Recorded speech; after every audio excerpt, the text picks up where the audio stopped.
Welcome to the Some Laugh podcast. It could be like, oh, that was some laugh, or there was just some laughs. Some laughs. Well, no promising all laugh. No, there's going to be some. It's some laugh. At the Park one year, I blacked out for about 10 hours. Like, Did it you? was really scary. I went out at like noon or something to see, I think it was Miles Kane or something. This was like years ago. Aye. At like noon, and then I came to. I was watching Rihanna with one shoe on. She was headlining. Just You me had and one these- shoe, or Rihanna had one shoe? I have no idea how many shoes Rihanna had. To be honest. Let's leave her out of this. I had one shoe. I was standing next to these two girls that I'd never seen in my life, and then I thought I was following people back to the campsite because I was camping. Yeah. I hadn't seen my pals for about 10 hours. Fuck knows who I've been with. But I was actually following people out to the buses.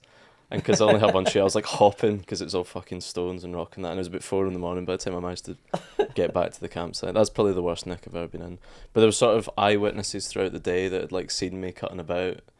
Apparently, Eyewitnesses? somehow I pulled during this, by the way. And this was when I was like 18 or something like that. But apparently, a guy in the year above me seen me getting off with this girl, and then I fell on top of her, and we both fell to the ground. And then we got off again, and then the exact same thing happened. And that's not even in like the top 5 most embarrassing things. That's like ready of the century, that blackout. Amazing. You know, you're never less self-conscious than when you can barely know what the fuck you're doing in the first place, I suppose. Yeah. So Yeah. that makes sense. But that's... Anyway, not proud of that. Aye, because like, do you remember the point that you like could remember stuff? Like you came out of the was there like a point where you're like, where the fuck have I been, or was it just is your memories just sort of kind of gradually coming back? There's literally no memory from like Aye. noon to like 11 or something, like, you know. And That's did you what's so see scary. when you Usually when you started? black out, you get wee flickers and stuff like that. Yeah. And did you just wake up though after it then? Because you're not just going to be awake the whole time, and then suddenly you come back online. Well, that's what I thought. Yeah. So you woke up and you were like, "Fuck." No, I where wasn't have I sleeping. I was watching Rihanna. been? So We've like, been in the... And I'm just like, so yeah, was it like a song that snapped you back to reality, and you're like, fuck knows. I don't know what changed. S&M came on, and you're like, "This is my favourite song." Fucking hell. Some of the subliminal Illuminati messaging in the Rihanna song. Awoken this sleeper agent within you. Yeah, fucking hell. Yeah, I don't know, man. That was terrifying. Yeah, my wee cousin, I went to the Park, my wee cousin was there, and he was maybe like 17, 18 at the time. It was one of the roasting hot days, and he blacked out. He like was fucked. Like fell asleep on the ground. The Deacon Blue were on. He was whiting and stuff like that. Like, and we went to get help, like the stewards. Yeah. And there was a guy sunbathing next to him, and the guys ran over, started slapping the guy sunbathing his face, going, "You all right, buddy? You all right, mate? What's happening?" And he's like, woke up confused, like, "What the fuck's going on here? Why are you waking me up?" And we're like, "No, it's the wee guy whiting beside him that we're worried That's what you about." get for sunbathing at the Park, I suppose. Exactly. The guy probably looked white as fuck, as if he'd just been sick. I remember the first time I blacked out. I hadn't done it until quite late into my drinking career. I mean, I was probably about 20 or something. Wee But heavyweight at 14. but I remember I was in the local pub, and then I didn't know how I ended up that steaming, but I just remember blacking out, didn't remember what happened. And then the next day I was like working the next fucking morning, basically. I was in my work, and I spoke to my mate Johnny, and he goes, "Oh, remember, and it was whatever mango was called before it was Club Tea. I think it's Club Tea. That's the only time I'd ever been in this place, right?" He goes like that to me, "Oh, see, you were fucked in Club Tea last night," and I was like, "Club Tea?" I was like, "I don't remember being in there at all. I've never been in there. I don't remember." And he said, he's like, "Aye, you nearly get chucked out by the bouncers, and then we had to just put you home in a taxi, and you're just absolutely wrecked." And then wee fragments of it came back, but I was like, fuck, the fact that I'd been to a place And you couldn't remember. and I had no recollection of it, I was like, How many places do you think that's... You could have been to Club Tea like 20 times and you've just never remembered any time. which is the best way to go, Like actually. one of those people that's got hypnotised so they can always experience Harry Potter for like the first time again or something like that. It's Club Tea. The weirdest one though, when I went to Malia, the first night, I think this is a classic thing that they do. Wherever the first pub you go to, they gave us all these fish bowls and all that stuff, and they just got us absolutely leathered, like probably to try and keep us there. So we had all them. I don't remember anything past that first pub where they were giving us the fish bowls and stuff. Absolutely, like, fucked. And then I remember the next day I woke up and me and my mate, who I was sharing a room with, had like chosen beds, and I woke up on the other bed than I'd said that I was going to, and I was just like, how the fuck did I get here? And apparently my cousin Mick had to take me up the road. But then what was weird about it was, like, we're at the pool the next day and there's all these lassies and they're like, oh, there's the guy. And I'm like... Such a bad feeling. I'm like, What a guy. And how weird is this, right? Especially considering how long ago it was. So apparently I had stumbled into some kind of nearby bar. It was like a pool bar and they were doing karaoke. And again, I have no recollection of this or what the fuck I was saying. And apparently I was going up and like, so they all started going, oh, it's Michael McIntyre, right? And apparently I must have been, I don't know whether I was doing stand-up or... the man drawer. I was like, dude, I was saying something about Michael Trying some new stuff McIntyre. at karaoke, blackout drunk. But it just shows you, obviously, by then, the seed of comedy must have been in my head at some point. Because for some reason, I was saying something to do with Michael McIntyre. I don't know what it was, but they kept calling me Michael McIntyre. And I just kept going, what are you talking about? And I thought they were like on the wind-up or something. And then they're like, no, do you not remember? You stumbled into our like karaoke night and fucking went up on stage and all that shit. So actually, that is my first stand-up gig. Technically, was in Malia in a fucking pool party. You get feedback now. I don't remember. I think the main feedback was Michael McIntyre. Bit too like Michael McIntyre, but fuck no, I don't even know. I think I maybe was just saying his name rather than his material, but that was mental. And there was some Just other shouting Michael McIntyre Probably over like fucking Lady Gaga. Yeah, I think that would have been the only thing I'd be coherently able to say anyway. But just that was a mental one, and I don't remember coming up the road or anything, and it's a bit scary of just like, my God, it's just amazing how little you can remember. Yeah. But it was probably good that happened in the first night of a holiday, because then you keep your wits about you the rest of the time. You go, Aye. I got lucky. I did the exact same in Tenerife. Such a fucking mugs game, that going way too big too early. I was like running about the hotel naked and shit. And then the next day, it was like a free bar, like happy hour kind of thing. Yeah. And I didn't even drink the next day. Yeah. I was like one of the worst fears of my life. Aye. I can't face it. Fucking hell. I mind the first holiday I ever went on was the year before the one I was talking about. Went to Magaluf, and one of our mates like just got pure fucked on the flight. It was just a pain in the arse for everybody and all that. And then he got to the hotel and like starts arguing with like these like kind of older guys that were at the pool and stuff like that. Causes a pure riot. We were all like, oh, fuck off and all that, like try to get him away. And then we didn't know where he went. And then somebody went into the reception and they seen him sitting with one of the receptionists crying, thinking that Thinking he was in therapy. he kept just saying, I need to get back to the Czech Republic. And like just there was all this mad weird shit, but just like and then like when we would see those receptionists, like they would always like look at me and be like, do you remember Czech Republic and all that Michael stuff? McIntyre and Czech Republic. Yeah. Very similar experiences, but it just goes to show you like you just need to be careful, but you need those experiences, and as long as you can survive it and not actually like be these fucking horror stories you see in the news of like somebody in the first day and end up fucking dying, it's like it kind of squares you up to go, right, know my limits a wee bit. A wee bit. Aye, well, you were talking about that Michael McIntyre thing, and there was one of these club reps when I was in like COS or something was like, oh, you sound like Kevin Bridges, do you like him? And I was like, aye. And he was like, do the bit. And I was like, what? And he was like, do the bus stop joke. Fucking hell. And I was like, what do you mean? He was like, you sound like him, do it. And then I just had to kind of half recite his mad bus stop joke. Bad enough for him getting asked to do that. Yeah, exactly. A guy from Glasgow who I didn't do stand up at the time, obviously, No. but I just started kind of going, trying to do the bit, like half remembering it and stuff like that. And he was like, You probably done a brilliant. better job of it than I done with Michael McIntyre's routine. But Did you do the voice? well, he just thought I sounded You- like him so anyway. you He doesn't Your sound own anything voice? like him. Yeah, no, but just To an English ear, Glasgow. but they Yeah. can't really distinguish between Scottish, like different types of Scottish, or certainly different types of Glasgow. yeah. Because like there was, I can't remember who it was. there was a comedian and he done like loads of impressions of other comedians, and then but he was an English guy, and then he done a Bridges one, and it just sounded like generic Scottish person, and you just go, they've just not got the ear. They don't.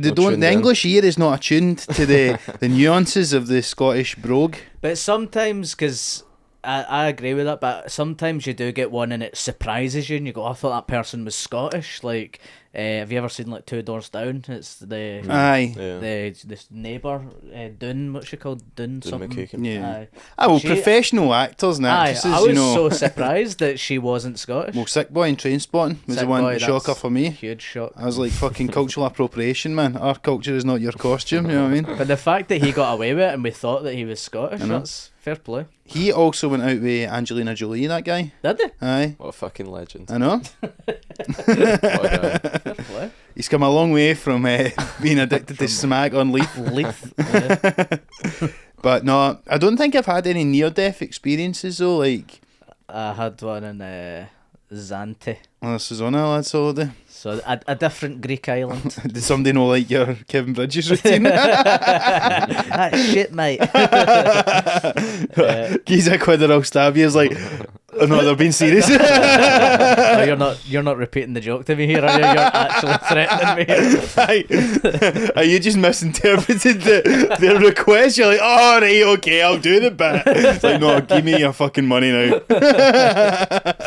So in Cos, so this is a different one, but in Cos there was this like big guy who started hanging about with us he was like from England, this big huge Proper like in-betweeners movie kind of stuff. Aye, so like this guy done MMA, all his pals ditched him because he was being a prick the whole time. Guys, started following us about, and he was pure depressed as well because I think like mum had just died or something like that, so he was like, oh mate, and he's like, can I hang about with you guys? And then he just kept decking us all the time. Like, he just kept, what do you mean? Like, putting his leg behind us and pushing us down. How old is this guy? He was like maybe 3 or 4 years older than us, but he was like, I'm going to teach you how to fight, mate. And he's like, you need to know this. He was like kind of teaching us self-defence. So he kept decking us and going, no, this is what you need to do. So what, he would sort of put his leg behind your ankle and chuck you down. You don't see that happen a lot in MMA, to be honest. Real play, yeah. Well, I know that as well, but that is real playground stuff. If you could just fucking trip somebody in MMA and win, that'd be... After 3 minutes of the very first round by decking. Conor McGregor gets his pal to kneel down behind his opponent and... Diaz getting scanted.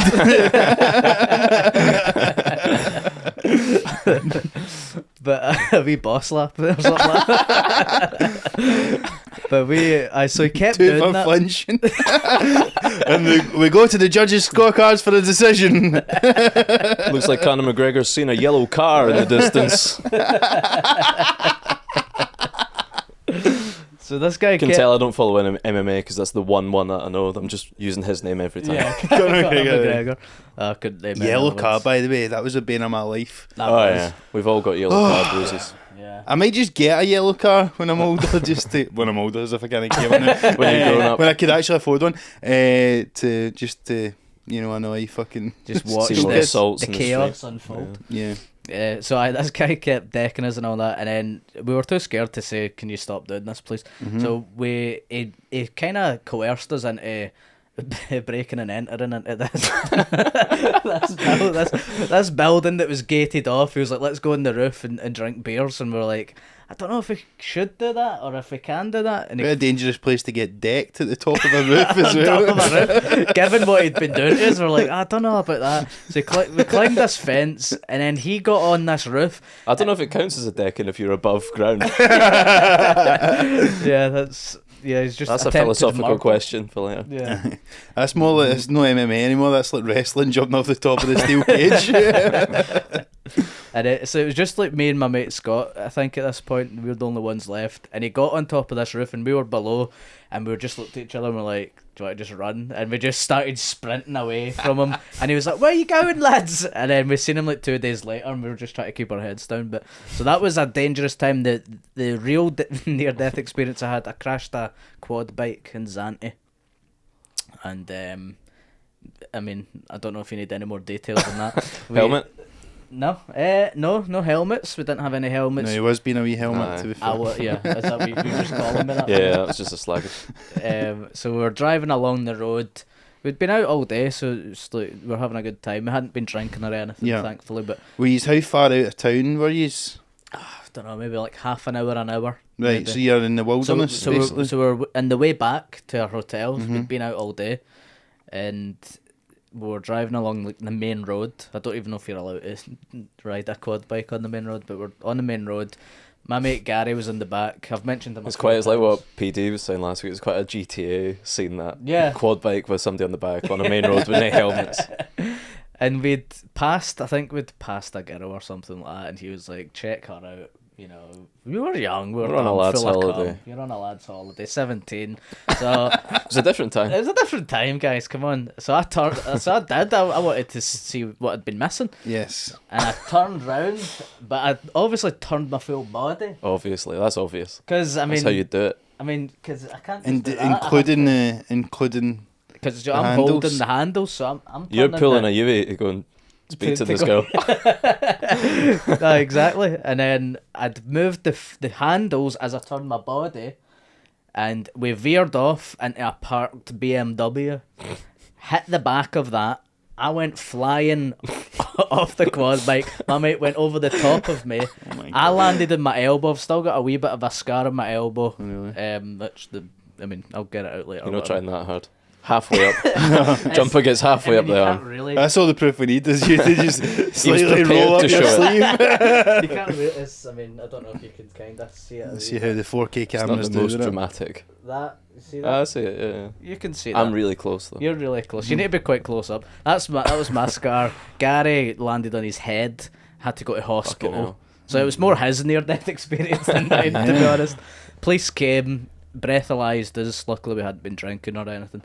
And they were basically the kind of wanted money from us, The police? Well, I'd imagine so. So the police were trying to... Bribe you. bribe us. Right. Yeah. So that what happened, you just didn't go to jail? I don't know what the crime was. Is this not exactly what happened to Harry Maguire? I can't remember. Does it? Them in Greece getting bribed. You I say your think so. mate Gary, he's really just using a pseudonym. Well, I don't know if it was for the police because we also paid. So I think we paid the police off, and we had to pay the quad bike people. This is like GTA. Yeah. The quad bike guy was like in the contract that we signed because we only had provisionals at the time as well, so he shouldn't have been. I think that's more the problem. He shouldn't have You been didn't given actually us. know how to drive. No, of course not. Obviously not. So we'd signed this thing, and it was like if any damage happens, it's like say €500. But they were like that to us. Oh, how much money have you got? And I was like €700, and he was like, right, just give us that. Then The that'll price be has fine. changed. The price is now €200 more than what's in the contract. So they just wanted money from us, basically. Yeah. So I went the rest of the holiday like with zero money, just taking. They were going to KFC. I'd be eating their leftover chips and Oh my stuff God. like that. Man, absolute vagrant. And my You're like mate, one of the wee cats that hangs around McDonald's in abroad. yeah, they'd be stray. I was just this fucking fox looking for scraps of food. And Gary went to hospital. It was like the time of the swine flu as well, so he was like, everyone was wearing masks and shit, and he was pure freaking out. So we just ran out the hospital building. I'm picturing him like in his gown with like a drip attached to him and stuff. Yeah, his wee ass hanging out his gown, carrying one of those drips. He's like, Gary, think that's bad. I've just had to fucking have some of their chips for dinner, man. And we picked him up from the hospital on one of the other quad bikes, I think. Oh my God. Film me once. I can't remember if that was because I think someone. Right, nail out the lasses on the way back, guys, right? I just lived the rest of the week and skint, but I could have died. That's It's more Gary's head I'm worried about, actually. Your elbow's neither here nor there, No. really. Yeah, it was his near-death experience. I It was sore. do still have a scar from my holiday as well, actually, like in my eyebrow. It could have been a lot worse if it had been a bit different, but basically, a wee scar on just beyond my eyebrow because, again in Malia as well, different night when I could remember, unfortunately, we were at a foam party. And all my mates are like diving about in the foam and all that, right? Like just jumping on top of each other, that kind of stuff. I just walk to go and get a drink at the bar, and I slip on the floor. Now, in retrospect, this place had a fucking marble floor or whatever, Foam party. and for a foam party. So I fucking slipped, deck it, smacked my head off the floor, and like Fuck's sake. a big fuck off, cut. So I need to go, like, there was a wee hospital place next door or whatever, and what? Just picturing you. Right. It was honestly so pathetic, because it was. How do you fall back and hit your I was head? like, I felt kind of like to the left, to the side. So Bit of spin on it. yeah, a bit of spin on it. So I smacked on my left hand side. Fucking hell. And then I just remember being in a kind of, there's a wee doctor's thing place a couple of doors down, I think it was, and I just remember being in there and they gave me the stitches, and I just had to have this like big fuck off, like, sort of bandage thing over my head. Aye, for like it was kind of the last couple of days of that holiday. The funny thing was though, there was a guy at our pool who looked exactly like me, everyone was saying, and they were always like, "Oh, that's your fucking doppelganger." And then like, I was like, "Oh well, that's the way we can finally distinguish who's who." And I got a picture with him, and it's like, I've got that big fucking stupid bandage on Was me. it like a big Terry Butcher one, right? No, round it was only just kind of like covering like the top of the kind of eyebrow bit, like, so just the top of my left hand side of my head. And I never told my mum or dad. And then when I came home, like, I came walking up and they're like, "Oh my god!" And I was like, "I don't know why worries, like, I'm fine, just whatever." But I've still got to be scarfy out there. Aye. But that's because I never told my mum about the quad bike thing until I got home, and it's because you don't want to worry You're not them. getting Don't worry anything about from them. telling them all anything. No. about Exactly. stuff like They'll that. You just don't. worry. They'll just worry more. But she was like, "I would have sent you out more money so you could live for That the would have next week," which I'm like, "Oh, that." I It was a should've." shame that you fell on hard times on holiday. You could have just said you had to give all your money to the police, but not specified I was in a horrific quad bike accident. That would be more ominous. Why are you giving all your money to the police? What the fuck have you done? That's what's right. Yeah, that was my cost of living crisis over there. Living off scraps. Is that what caused the Greek financial crash? That guy's BMW, it turns out, was the Prime Minister of Greece. No, but we were wanting to talk a wee bit just about the cost of living and stuff like that, because obviously it has been a big topic. It's not going away. Always falls to us to discuss these matters, doesn't it? The big Aye. matters, the big issues. We try and keep it light, but we can't ignore what's going on in the world and stuff like that. So Yeah. I actually went to read up on this last night, the cost of living, and I went to read an article online, and I couldn't because there was a paywall. I was like, "Oh, for fuck's sake." And then so I went on to The Guardian and read an article on there, and then I get to the bottom of this thing about how people are cancelling all their Netflix subscriptions and that because they can't afford it due to cost of living. Get to the end of the article and it's like The Guardian are like, "Can we ask you for a favour? You've read 40 articles of us this year. Time to donate." I'm like, "Have you not just fucking read your own article? It's a cost of living crisis, The Guardian, for Yeah, fuck's sake." I've clicked on 40 articles. I ain't read 40 No, articles. Yeah. there's no way. No. And also see when you go on like Wikipedia and they're begging for scraps. You're like, They ain't seen shit from me, shut Wikipedia. up, Wikipedia. I Puss. use you every single day, but I'm not giving you money. Put some ads, Wikipedia. I don't give a fuck. Do you know what I mean? Aye, that's one of the things. They're always like, "Oh, so we don't need to give you ads." Do you fucking give us ads? I don't give Everyone else is at it. Yeah. That's it, aye. Put ads You in might the be hearing BBC. some fairly soon. Unless you want to sign up for the Patreon, which may be coming soon. Spoiler might. alert. Maybe. Well, cost of living, it's tough for folk. We'll need Yeah, beds. not during this section. No. Yeah. It's either that or Manscaped or getting an email back. Yeah. Because that's like our sort of paywall for them, innit? If we're doing a Patreon for the listeners. Let's not let them in on that. Sorry, guys. But one of the big things that came up was about like butter, like the Lurpak was like pure. Well, it was Through the about roof. £9 or something in some Is that places. real? Is that seemed too much? I think it's for the 1K tub, Yeah. like the big fuck off ones. Britain's Who's buying strongest that? man. Who's buying? Yeah. No, I Who's don't know. buying that? But then apparently it's about £7 elsewhere. So like, I guess it's just the fact that it's a tub of Lurpak and it's nearly a It's a tenner. fucking rip. I mean, it's good stuff, to be fair. Oh, Like. I love Lurpak. There's a reason it's top of the tree. Well, here's the thing though. Lurpak was, has only been a recent sort of constant in the house. Growing up, I did not know about Lurpak. I didn't even know there was a difference between butter Margarine. and margarine. We just always had margarine in the house and called it butter.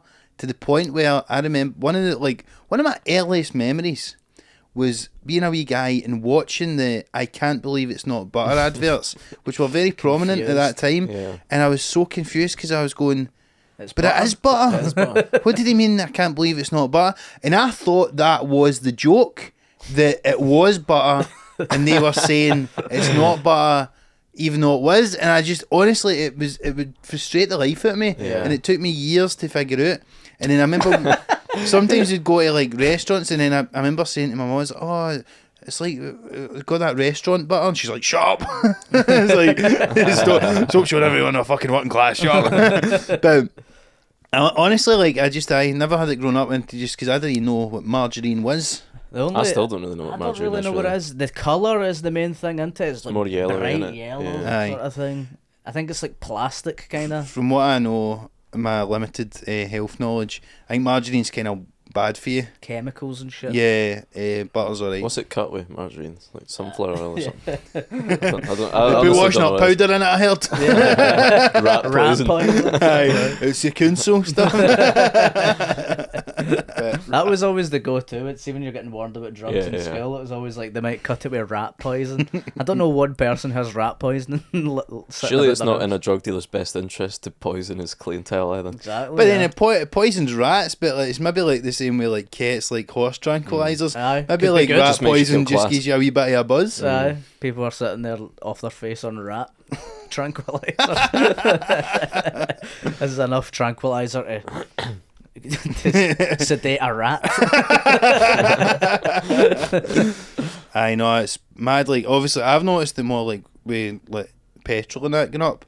I honestly, in all my years of driving, I've never even really looked at the boards that show you what the numbers are for like how much petrol I costs. don't know what they mean. Don't know what they mean. Don't know I what thought I was going to be alone in this as a non-driver, because it's always petrol they use as the gauge for Aye. on like headlines, and it was like petrol prices, and I never know or care what they are. Yeah. So it's nice to hear that you guys don't care either. Don't have a clue, because people say that to me, like, oh, don't go to that garage. The other one's got like Aye. 180 or whatever. And I'm like, what the fuck does that mean? I don't know. My dad used to like drive to petrol stations further away Yeah. because they were like a couple of pence cheaper, Classic and I dad thought, move that. Yeah. but surely False like economy. the amount Yeah, of driving he's doing totally negates Aye. how much he's saving on petrol. But I guess not now, and it's like I don't even know where they used to be at. I guess they were just like more towards like 1 point something, like 1.2 or something. Now it's like they're up at like fucking 1.8, 1.9 for like a litre of petrol.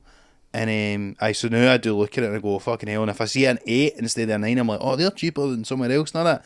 But They still don't really We'll know be what it eating means. Lurpak tonight, boys. Let them eat Lurpak. Or you could go to, what's the knockoff version of Lurpak? Like Norpack. Norpack. I don't mind the Norpack. Dan Pack as well. Dan Pack. There's a few different packs out there. There is. Yeah. I wonder what the pack symbolises. What's that mean? I think it just symbolises we're trying to communicate we're the knockoff Lurpak. Yeah. You know, you're seeing it now in like Martin Lewis, right? The money saving expert. Friend of the show. He's like on my first reference of Martin Lewis, the money saving expert, Was was Stuart. from Stu, from that. I used to do stand up about him. What did you say? It was about how my nan hates 5 people. I'm trying to even remember who they are now, but it was like Novak Djokovic, Lorraine Kelly, Martin Lewis. Roger Federer, like Martin Clunes or something, and Martin Lewis, the money saving expert. It was just like people who beaten Andy Murray at tennis and cunts who are on TV in the middle of the day. Yeah, basically, daytime was TV it. presenters. And Martin Clunes.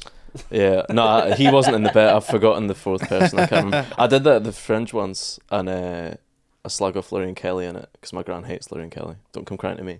But there's a guy in the audience that was like loving the show, but then at a certain point he just started hating it, and I couldn't figure out why. And then when at the bucket at the end, he came up to me and was like, "Lorraine Kelly is a very close friend of mine." It's like, well, I'm sorry, my nan dislikes you, pal. Like, I mean, what do you want me to fucking do about it? You know, you said anything bad about Lorraine Kelly. Yeah. I'm completely neutral on Kelly. Did you have any tags about how? About Never Kelly? slagged her at all, really. Okay. No. Anyway. But Martin Lewis used to just be like that guy on the news, he'd be telling you how to fucking save money when you're renewing your car insurance or whatever now, and you watch him now and he's like, we need a revolution. Like he's a fucking insurrectionist, man. He's like telling you to bomb the fucking British gas headquarters and shit like that. And it is bad. Like things are getting bad when like pretty kind of like just normal like mainstream TV people are becoming like proper he is like saying we need big massive change and all that stuff. Fucks as well. Like it's a swing for him. He could easily just sit and 100%. But he's getting frustrated with it, and it's great. But even it's like fucking Gary Lineker and fucking Gary Neville now, or fucking Fidel Castro and Che Guevara, man. It's like things are getting bad when Neville shouldn't be involved at all, really. But no. It's nice that he is. Yeah. No, it's good, obviously, but it's like when the guy who hosts Match of the Day is like one of the leading political fucking one of the only visible left-wing people on telly. Absolutely. Him and Mick Lynch, the guy they've only got on because the trains are on strike. And it's bad, man, but I don't know. And then you get Rishi Sunak's fucking kicking about with 400 quid. Trainers. No trainers. He's not got a pair of Yeezys. If he would, I would actually vote for him. No, he's 400 quid Prada shoes, apparently, he's wearing today. What's going on with this leadership thing? Is it just him and Liz Truss? Yeah. I've not been following it. She was saying that she's wearing 5 quid Claire's accessory earrings. I don't even know who that is. I don't follow. The only thing I know about her is the pork markets video. Have you seen that? Aye. No, funny. I don't think. It's just a bit where she's doing like a speech, and it's about she's like Minister of Trade or something, and she's talking about trade deals, and she's like, and later in the year I've been in China discussing new pork markets. And the way she says it, she holds as if it's going to get like this amazing response, like this ovation, and it just gets nothing. I know. And she carries on. We'll get it up. Actually. It's like 3 seconds. In December, I'll be in Beijing, opening up new pork markets.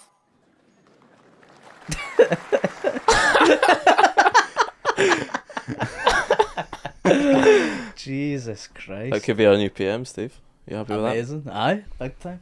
I kind of always just assumed Rishi Sunak would win because like he looks good in a suit and like daft English moles would be like, oh, he's dishy Rishi. Yeah. All that shit. Seems the most competent. Even though he's corrupt as hell. Yeah. Well, his wife's like a billionaire or something, and apparently she wasn't paying tax because she's got like non-dom status and all that, which I don't even really know what that means, but I don't know, man. It's all fucked up, but it just shows you, this is why Boris was so helpful for the Tories, because like he was just like this, it was kind of like Trump, he was just like this sort of clown that they could put in front of them while all them in the background done other evil doings, and like everyone was distracted with the funny clown. And now he's away, like you see the level of talent that they've got, really, and it's like the fact that Liz Truss is down to like the top 2 become the fucking prime minister. Just shows you like they've got fucking nothing, like because they're all just so dislikable and horrible. And Rishi's the only guy that like has got a bit of sort of like people liked him, and they still can maybe remember getting some money off him. Gave us a bit of money last year, keep us ticking over, but obviously that's not his decision. No, they done that against every fucking instinct in their body. Yeah. Because like the whole conservative thing is like the way they want to help people is by giving people no help at all.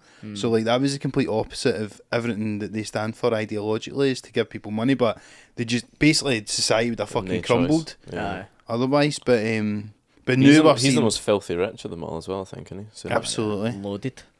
But I don't know, so it'll be interesting to see. But he's just a kind of boring suit, and then you've got Starmer, so it'll be kind of them two.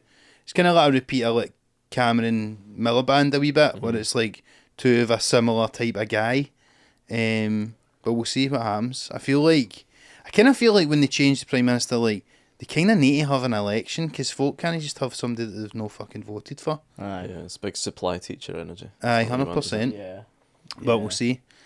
We'll need to be across that, Steve, for this radio show we're making, because Steve was doing an impression of Starmer. Was it? Yeah, in the pilot you did. God. You did a lot, to be fair. There's a lot, because there's a lot of characters, like basically a topical sketch satirical show. And so it's a lot of politicians. A lot of Googling who people are. I'm not big on politics. I don't know who a lot of people are, and they were just like, I just do like a vague posh English guy for like that, and I would Let's hear your Starmer. Well, I can't even remember what it sounds like. Oh, hello, guys. It wasn't that. It was better than that. I do a wee bit of stammer, but I just feel like I sound like Adam Curtis because he would always just go, "We're sick of the bluster." It's kind of like Partridge. Something incredible happened. But then something strange happened. There was a party at number 10. I was never a wee mouse away from what I said. Pretty much. It was a bit far. Hello, guys. Yours sounds a bit like a kid's magician. Like Yeah, exactly. Aye. That's what Starman is, pretty much, isn't it? No. That's like the kind of things that you just throw out there. Like, that's pretty much what he is. You're a fucking kid's magician. Aye, that's what I call him in my house, the kid's magician. I don't know about you guys, but anyway. I know. But that is bad though, because like they're certainly not going to want to do anything about, helping out people that are the worst affected by the cost of living. Food banks and stuff like that are still there, and probably more people are going to have to use them, and it's going to be tough for a lot of people. I do wonder though, like, because it is a weird thing into the cost of living. It's like so, individualised and stuff like that, and I just think, like, God, it's going to get to a point where things are going to get so bad, people are going to demand change, but then you still see BAMs driving Range Rovers, and you're like, I don't think we're there yet. I think, like, people are still, as long as enough people are still comfortable, I feel like people will just turn a blind eye to the people that are really suffering. Aye, but I don't know enough about I think in things. this country we put up with a lot. Aye. Yeah. The French would be on the streets, but we just fucking bootlick and suck it up, I think. Yeah, I for the think most so. part.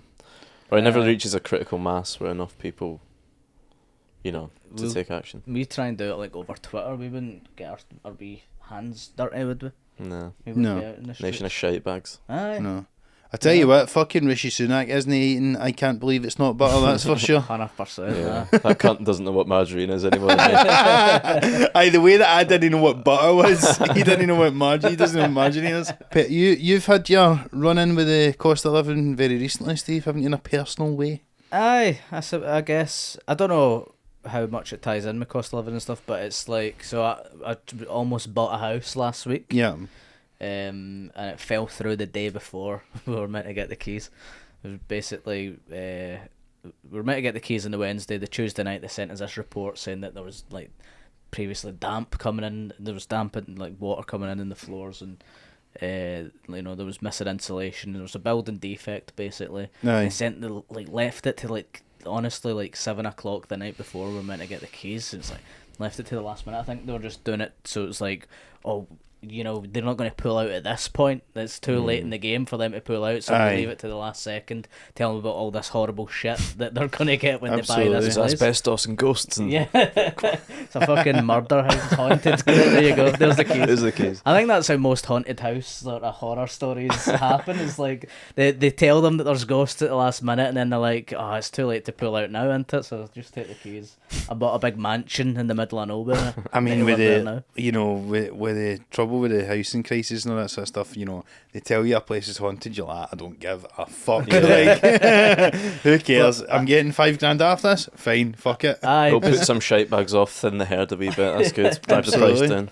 because I had a kind of bit about that a while ago that I tried to work up, and it was like I would rather live in a haunted house with ghosts than one that had like a shite boiler or something like that. Because it just Ghosts seems ain't like hurting you. yeah, exactly. They might wake you up in the middle of the night, your walls are bleeding or something, but at least you've got like a good shower. You know what I mean? Your walls are bleeding.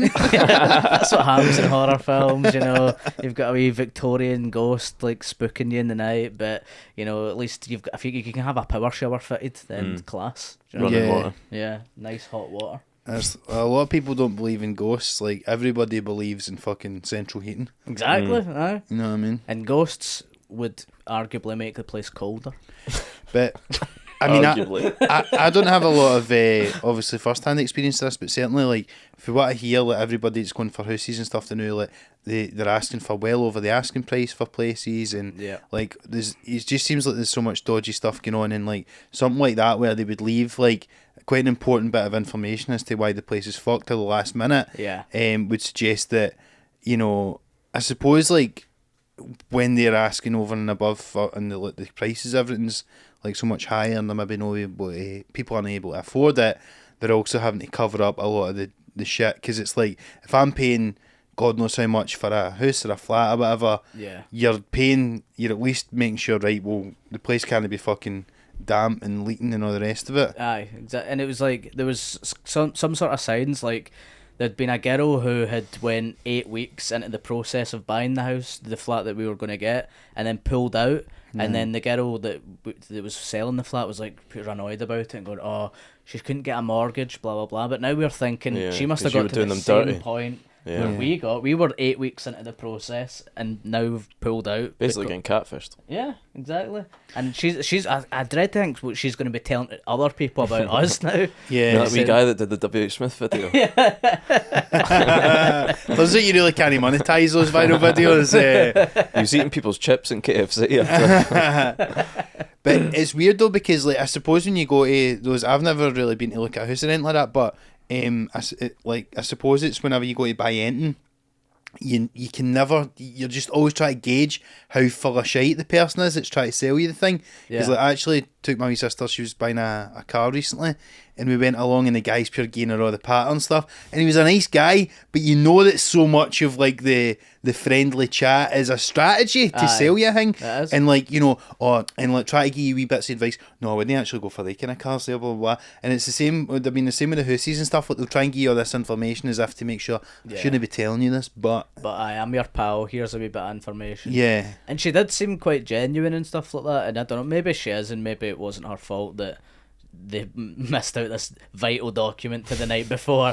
Maybe I should give her the benefit of the doubt that she wasn't aware that she had to give us this. Covering it up like it's a fucking, like they're trying to come up with the weapons of mass destruction or some shit. It's like, where's the evidence? Right, just fucking make up. Who cares? And that, because I would asked for evidence that had been repaired and stuff, and she couldn't provide that, and it was just all these things that were missing. And it's just kind of fucked. And then even like when we thought we were going to get the place, we'd looked up energy costs, like gas and lecky. Yeah, we're getting quoted £400 for a month for a 2-bedroom small flat. Aye, like it's insane.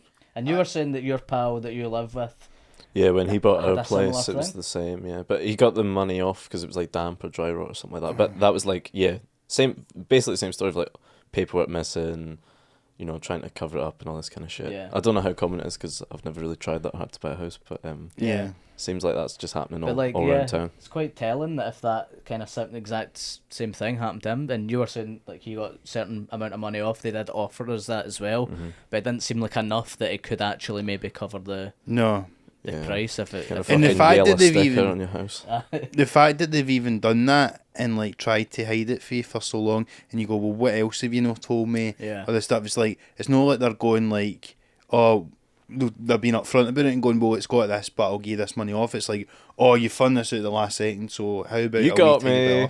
Aye. Yeah. Right, you know, aye, okay. Hands up. I'll throw in a front door after all. Okay, that's fine. No, that's a shame, Steve. Yeah. So back to square one. Still living. Tell them about your lockup. That's the funniest part to me. The lockup? Yeah, because you'd bought carpets and everything. Oh, fuck yeah, we've bought carpets. So Steve basically has a house, but it's in a lockup. Yeah, we bought carpets, we bought a couch. I've been just live in the lockup. I've been avoiding phone calls from DFS for about. He's on the run from DFS. Honestly, I'd be surprised if they haven't tried to phone me through this. Yesterday they left me like 4 voicemails. Like, we need to get in touch with you to arrange delivery. I mean, they're so persistent about just telling you about their fucking summer sale. I can only imagine what happens when you owe them money. And they won't even let me cancel the couch. They're like, oh, it was express delivery. We've already built the couch. So you have to pay like £500 or £400 to cancel it, or you have to take it. And we're like, I've got that lockup from when. So we rented a flat like 6 weeks before lockdown hit.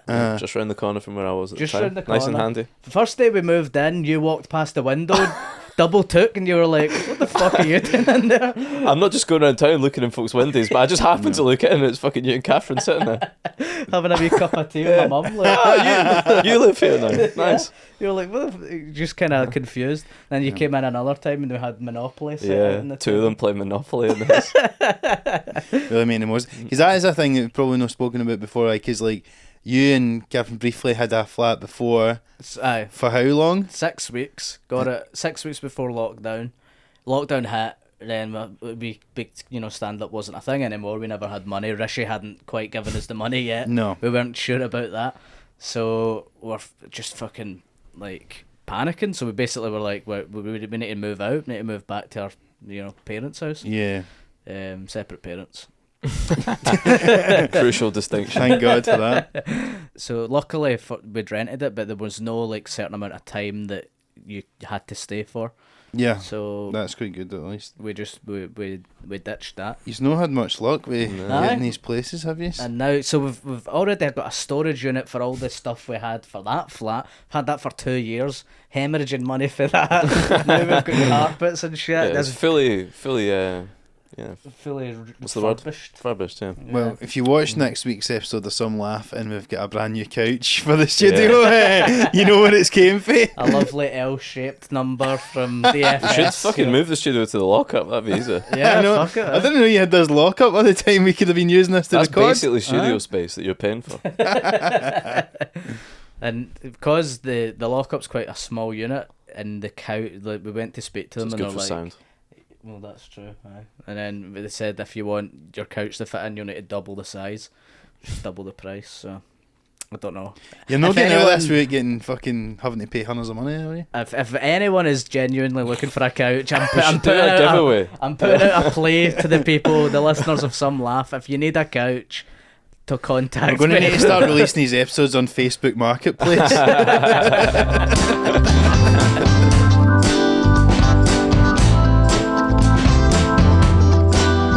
Right, so the philosophical quandary we've got for this week. I feel like we should have a wee jingle for the philosophical corner.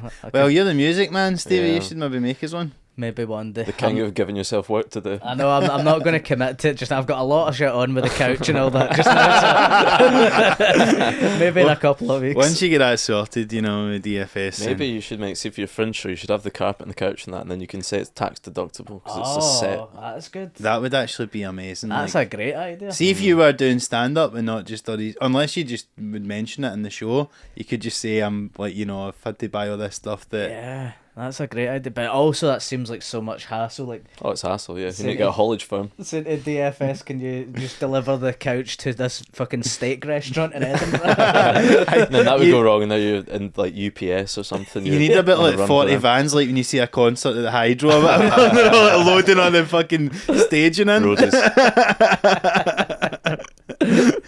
Anyway, so our good friends at gizmodo.com have got a list of some philosophical quandaries. So we're going to go with a few of them we've talked about before. So we'll go with this one, which I think we haven't, which is Mary, the colourblind neuroscientist. I'm also very... Colourblind. This is personal to me because I am colourblind in red and green. All right, Are you? yeah. Yes. Although...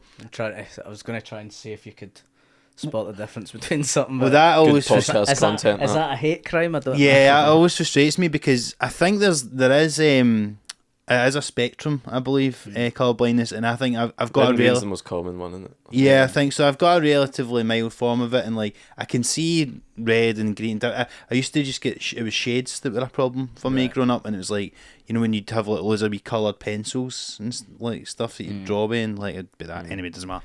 It means you can't be a pilot, I believe.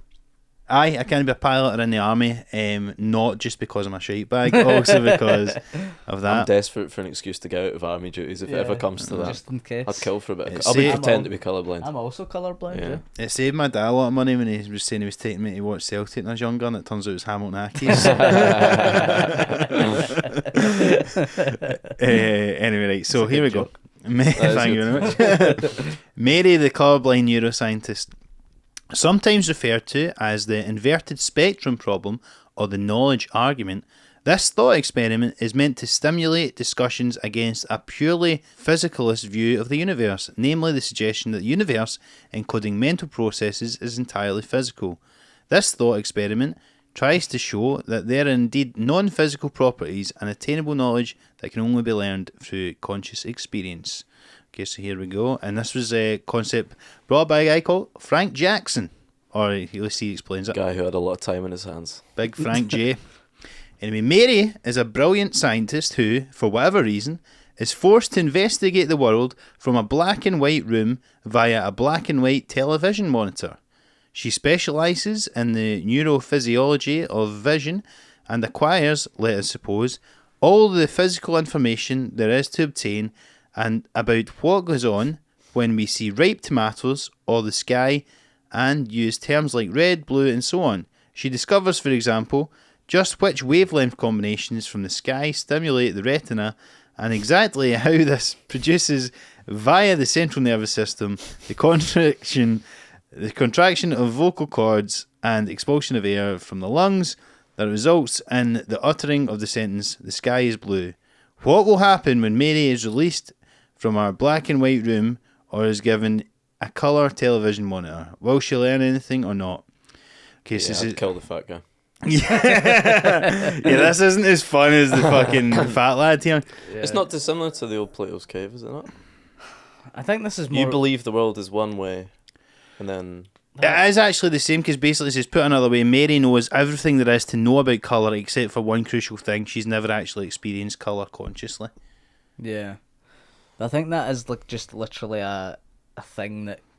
Is that not an experiment? Like, that's not like a philosophical thing? Is that not like a Yeah, I genuine... suppose so.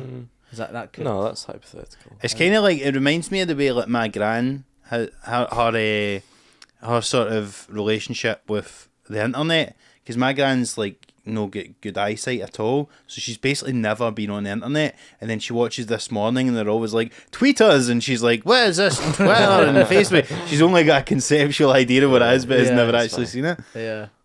Yeah. Because I guess that's kind of similar. My gran would be like that of, oh, I've heard that my picture's on Facebook. What the hell? Who's all saying that? Like, she thinks it's like the TV where everyone in the world has. Well, I mean, It's all over Facebook. That's what your gran says. Aye, so it's like I think she thinks it's like. Is your gran a it's the viral news. star as well? Well, she could be. She's some woman, but I don't know. This So is she's in a black and white room, she's only ever seen black and white. watching the outer world on the telly, and it's in black and white, and then she steps out one day, Yeah. and her heat I think it would melts. take you a wee while for your eyes to adjust. But I suppose it's like when you've Put been, sunglasses on. it's like when you've been sleeping in a dark room and then you pull the blinds up and you go, "Oh, you bastard!" Christ. I suppose it's like but for the first time. it's like somebody that's got a lot of theoretical knowledge but no practical experience of something in a way. It's like just like you could read a million books about doing stand up. But then if you've never you actually can't done do it, stand-up. you could learn and you could know about all these concepts, Pull back and reveal. pull back and reveal, callbacks, The callback. Open strong, Michael close strong. McIntyre's man drawer. Yeah, all these kind of things, like basically what I done when I was in Malia. And but if you've never done it, you're just going to be a steaming mess up there, and you'll be lucky if you can't remember it the next day. But I suppose in a way it's kind of similar to that. Like, it's like, but just with the world, it's like you've read up like you're a fucking robot on like Baloo and grass and shit, and then So if we could kind of decide, like, she's got a perfect theoretical understanding of the universe, but She's never it doesn't count for experienced it. shit because Well, she hasn't yeah. experienced it. It is like you do learn. Certainly, I learn through practical ways. So in uni, I could read about stuff about marketing, but it wouldn't have ever got into my head until I've went out and done the thing. aye. Do you know Well, what I mean? that's it. It's like when you study something for 4 years, but then you actually learn it on the job, innit? Yeah. It's the problem with me and Mark doing English, because it was just books, it was all made up shit, we couldn't actually experience it. Aye, and that was Yeah. that was the thing I used to think about doing an English degree, was like, because you're reading all these books and critiquing them, but you're not actually learning how to write yourself, No. unless you've done a creative writing thing, which hardly Basically anyone does. just critical thinking, isn't it? Yeah, basically. And how could you get away with that now? See, now that it's like you could probably look up an analysis of a book online easily. Well, I was doing it at the time. that is Spark what- Notes Oh, could you basically do got me that? my 2-1, yeah. Yeah. So how what's to say you can't just do that? It's about how you articulate You yourself. put in your own words. I had an experience with that in uni. Like, we got this book to read. It was Vladimir Nabokov, who wrote Lolita. We got his other book, Pale Fire, to read. And the day before the tutorial, I was in a wee bookshop at uni buying the book, and my tutor was standing behind me in the queue, so he was seeing me buying the book that I was meant to read for his class the next day. and then I just don't loved know, it so much I gifted it to a friend straight away. I don't know whether he done this because of this or not, right? But basically, usually what you would do in an English tutorial is you go on Wikipedia and SmartNotes and you find out the themes and the fucking vague shit and all that. So you know all about that stuff, but like you Make don't a know. contribution early in the class and then chill Yeah, out. you've got this general knowledge about themes and stuff like that. So I went into that tutorial and he goes, right guys, so this book is set in a American university. So I thought what we'd do is have a wee pop quiz. Oh man. And a pop quiz basically consists of like really easy answers, really easy questions if you have read the book. This is what happens to Bart Simpson and Bart gets an F. It was like, what is the name of the university this is set in? Blah, blah, blah. And by the way, this is a couple of, like, this is probably about 20, 30 minutes into the tutorial. So I've already been going, and yes, well, the green signifies that, you know, it's the leaves changing for the fall and blah, blah, blah, these themes and that. And then we get the pop quiz and he's You like, don't know what the cunt's name is. aye, and he is literally, he goes, Mark, how could you be discussing the themes of the narrative if you don't know the name of the main character? And I'm like, I just had to go, I've not read it. I just looked up on Wikipedia, I'm sorry, and he was like pure raging. Really? But he knew it because he'd seen me the day before. I never What a once wanker. got outed and I did it for 4 years. You know, 'Cause I that- thought it was a shared thing of like, we all know what's going on here, but you don't fucking call someone on it. No. Because often I'm opening that thing, it was like a prop I'd bought off Amazon Prime and I'm just opening it for the first time in the class. Absolutely. Yeah. And everyone was in the same boat, but you could usually get away with it because that was the one time. That's fine. And I think, I was like, I wonder if he was planning on doing that all along or whether he just wanted to fuck me because he's like a proper posh wank and I think he just hated me because like Right. I was the only person who wasn't Eating like, margarine. I was the only one coming in with a tub of fucking, I can't believe it's not butter. Well, I'd done it in English for, so they were like, oh, you know, pick out certain metaphors, whatever that you want to analyse or like what's important about it and what tells you about the themes and all that. And like night before I hadn't done it, so I just kind of like picked sentences out at random, and just thought, oh well, I could just analyse that and say it means something important. She's not going to know. She's just an English teacher, and it was like fucking sentences that didn't even make sense. It was like I done Animal Farm, and it was like he was sprawled out across the floor, and I was like, it's interesting that you used the word sprawled here. Isn't that not a evocative word choice? Very Isn't it? evocative of him being lying on the ground, and, and she was like, "That has nothing to do with like the themes It's like of probably Animal Farm." the most obvious like metaphorical book of all time as well. Where the animals represent something. It's all so obvious what it all means. And I was And you're picking talking about a out cunt the way he lying was down. lying on the floor. I don't know if this guy's a pig or a man or what, but the way he's lying down. And it's good to see you brought that embarrassing. critical analysis into your What's the Script podcast. But I ended up passed with a C, so Decent. Well done. straight C student. Good on you. That one was a wee bit like long-winded and stuff like that. I'm going to just say this one as well because apparently this one's quite similar, but basically, so this one's called Beetle in the Box, also known as the private language argument, and it's somewhat similar to Mary, the neuroscientist. For the thought experiment, this guy asks us to imagine a group of individuals, each of whom has a box containing something called a beetle, spelled with 2 E's, not as in the band. Thanks No- for clarifying. Yes, well, just in case you thought it was John Lennon was sitting on there. No one can see into anyone else's box. Everyone is asked to describe their beetle, but each person only knows their own beetle. But each person can only talk about their own beetle, as there might be different things in each person's box. Consequently, this guy says the subsequent descriptions cannot have a part in the language game. Over time, people will talk about what is in their boxes, but the word beetle simply ends up meaning that thing that is in a person's box. Why is such a bizarre thought experiment disturbing? The mental experiment points out that the beetle is like our minds, and that we can't know exactly what it is like in another individual's mind. We can't know exactly what other people are experiencing or the uniqueness of their perspective. It's an issue that very much related to so-called hard problem of consciousness and the phenomenon of qualia or something like that. What that weirdly has made me think of, Shakespeare. go on. You're just that's a picking a class. random sentence again. Yeah, I'm just sprawled across the floor. Nah, You're not in English class anymore, Steve. We're not going to try and catch you out. That reminded me of Shakespeare, actually, guys.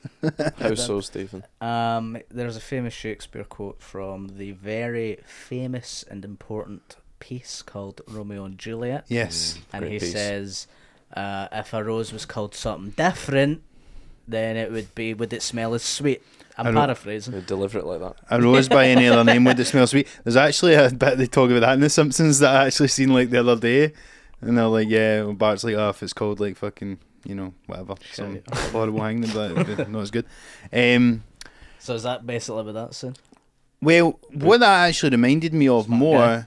Very smart. it kind of made me understand the first bit more, because basically is it like it's that thing of like, oh, we can never really tell what's in someone else's mind and what other people's perceptions. So it's like that thing of like, is what I see as blue the same as what you see as blue? And there's no real There's probably no way way, of knowing. you know. Yeah. Do dogs see in black and white? Who knows? Who actually knows? Do androids dream of electric sheep? You know? That's a book. Yes. I believe the electric sheep was sprawled out across the floor, and it's very important. Very evocative. What movie was that? Blade Runner. Blade Runner. Yeah. Yeah, So, we But like, I mean, you can tell that those are two different shades of blue, can't you? But is it just that we don't know what shade of blue? to me that might look different. But what if that looks like that looks like dark red and that looks like lighter red to Stu or to me compared to what you're seeing? What my red is. Aye. But why would that happen? I often thought if that was the case, people with different coloured eyes would see it differently. Do you know what I mean? It's like when you put a filter on and it's like you can do the one that's like inverted and everybody's like, if you're black and white, it's like kind of like the night vision and this and that. Maybe everybody's got different filters. But then I don't actually think surely this is the there's case. Not tests. literally in the case of colours, I don't think, but yeah, surely there's in a tests. metaphorical sense, yeah. Surely there's tests to kind of. Yeah, there probably is, and they probably have figured out that Yeah. everyone sees it the same. But I don't think the colour thing's important. I think it's more a wider The thing of like idea. we could have the exact same situation happen to us today with all the same, variants, and we could have two different readings on it completely. two different interpretations Yeah. of it. There's no objective reality. We've all got our own individual interpretation. It is, but I can touch that. Do you know what I mean? I don't know what.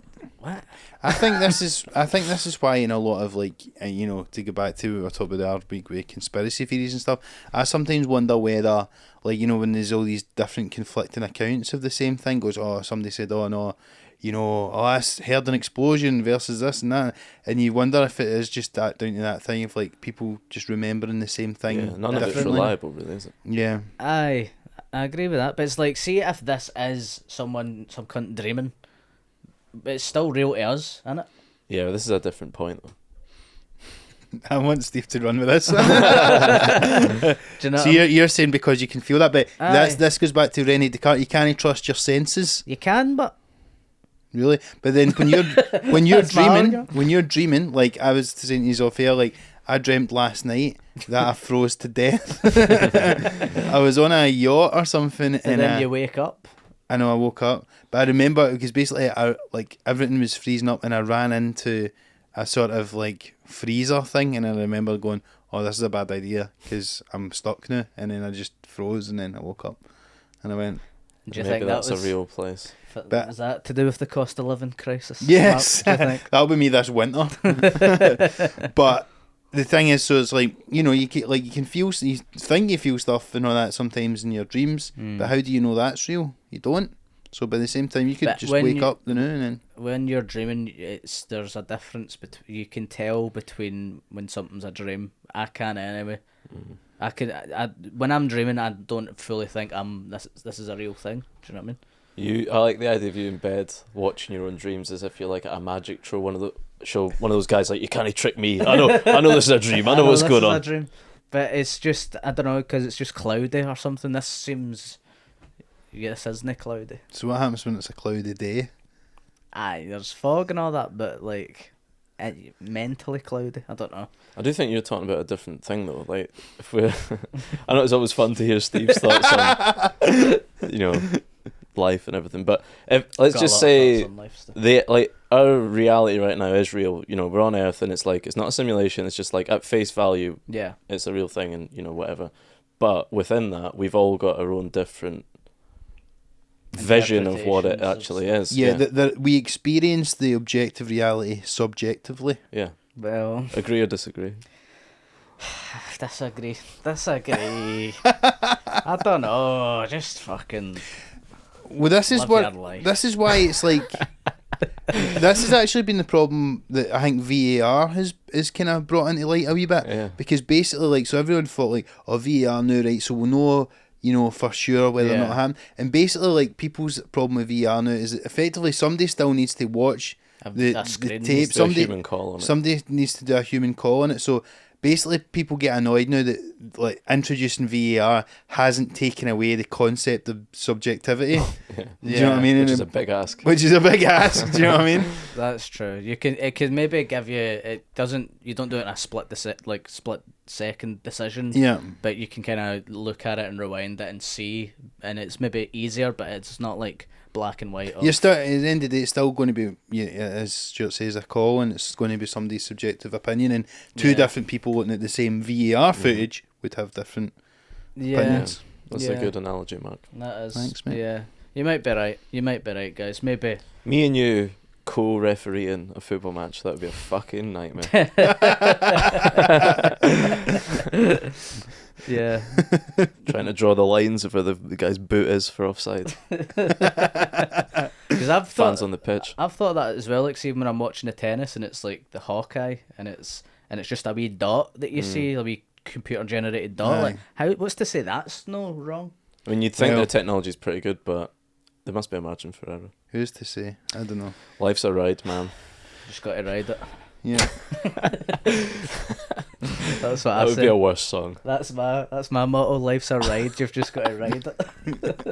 All night long. Yeah. That sounds like you're having to like paraphrase Ronan Keating because he's got the copyright to Life is a Roller Coaster. That's like the Dan Pack version of...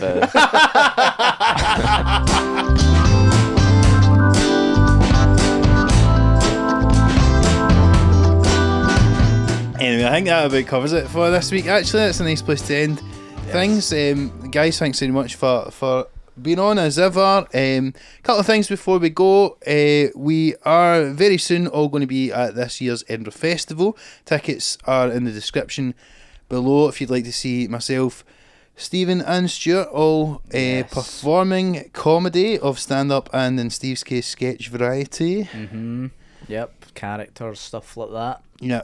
See if he brings his couch. Yeah, find out. And genuinely, if you are after a couch, straight out the wrapper, there's nothing. I'd check for damp. We've not had this couch, so we've not even sat in this couch. It's a grey. If you want to look at the DFS website, I believe it's called Lila, a grey Lila couch, L-shaped. The L is on the left side. So if that makes a difference. Get in touch with Steve if you want to buy that, or you can just try and find his lockup and steal it from there. I would be looking for face value if possible. What? How much was it? Let's say 1,500. The problem is the objective face value is different, compared to the subjective people looking at. It's a bit like the Greek police. Find out, the price has dropped. Not how desperate you are. You'll meet Steve in an alley and he'll be like, much you got? Like 700. Like, give me that. I'll take it. That'll square me up for that car crash fucking years ago. But I can literally just tell DFS as soon as possible to go to your delivery address. So we don't even need Steve, you're really eating into the time for plugging the fucking This is a plug, to be fair. This is plug. I need to plug this, Mark. Right. This is more important than my Fringe show now. Right, okay, fine. There's There's no point in selling out your whole run if you make a loss because of the couch. Right, Steve, get in touch with him if you want a couch. Me and Stuart are doing a show for the full run of the Fringe from the 3rd to the 28th of August. I believe Stuart's actually starting the 1st, aren't you? Yeah, because I'm not good at admin. I'm good at filling out forms. So the tickets are available. We're at Monkey Barrel Comedy if you want to come and see us there. I'm going to like the opposite, one of those Japanese prisoners of war that still think the war's going on. I'm like rocking up 20 years early just expecting a war. That is actually kind of what Edinburgh Festival's like before you start. It's like coming before the storm starts. So yeah, go and see Stuart and come and see myself as well. well. And do see Steve And me. if you've not let's not already. lose If you're not sight of bankrupt yourself buying some furniture off him. Yeah. As ever, guys, thanks so much for tuning in. We are growing every week, so we really appreciate that. We do appreciate every review, 5-star review, and nice comment that we've been getting. Please keep telling your pals, sharing the clips, all the rest of it. Do like and subscribe on YouTube and do all that kind of stuff on Spotify, Apple, and whatever. Yes. But listen, guys, thanks so much for tuning in, and we will speak to you very soon. Thank you. Thank you. See ya.